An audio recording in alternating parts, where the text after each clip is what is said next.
Modern integrated development environments offer a diverse set of features to improve code comprehension. However, varying interaction mechanisms and visualizations, as well as the on-screen distance between source code and relevant information, can slow down programmers. We present Inline, a standalone source code editor, providing a novel concept called code portals to embed additional textual content inside its main source code view in a uniform and non-intrusive way. So let's take a look at how portals can affect the typical workflow of a programmer. Imagine a scenario in which we notice a software regression in our project after merging some external changes. A component that usually displays a sorted list of records now contains erroneous output. We suspect that this behavior is caused by a bug in our sorting implementation. In order to confirm this suspicion, we want to take a look at the definition of the function sort. Normally, an editor would allow us to navigate to the corresponding code location. With Inline, however, we can simply write the name of the function and let the editor bring its definition to our current location.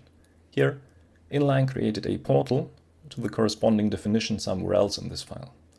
If you look at the line numbers, you can see that this new content does not affect the underlying source code. The portal itself is displayed with a colored border and background, but otherwise does not contain any visual overhead. Further up in this file, the referenced code fragment is also displayed with a border of the same color. Now, looking at the definition, we see that the function implements a merge sort, which splits the unsorted list into two disjoint sublists, sorts these recursively, and then merges the results back together.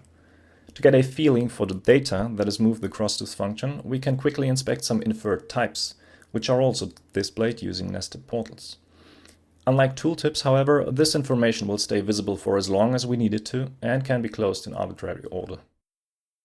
The bug occurred after merging some external changes, so let's look at those by comparing this content with its previous committed version. Here, red portals contain the old version of modified lines, whereas green regions highlight the corresponding new lines. Having this information directly accessible in the code allows us to quickly analyze or revert specific changes.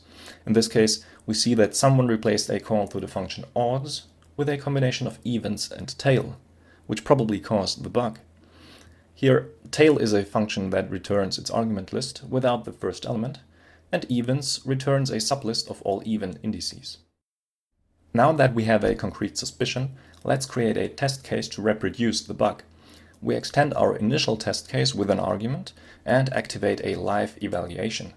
This provides us with direct feedback by updating the result after each keystroke, which allows us to quickly experiment with many different values. We notice that although the result is always sorted, some elements are missing. This small test case can be used to further investigate the bug by selecting the whole function call and inlining the function definition. Here, the function call was replaced by a portal to the definition, similar to our earlier example. All occurrences of the formal parameter were recursively replaced by the provided argument.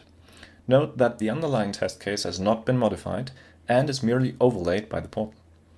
Inlining the function argument presents us with a version of the code that is easier to debug than looking at plain identifier names. We proceed by evaluating different sub-expressions, like the condition, which evaluates to false, and the sublists, which should evaluate to disjoint lists.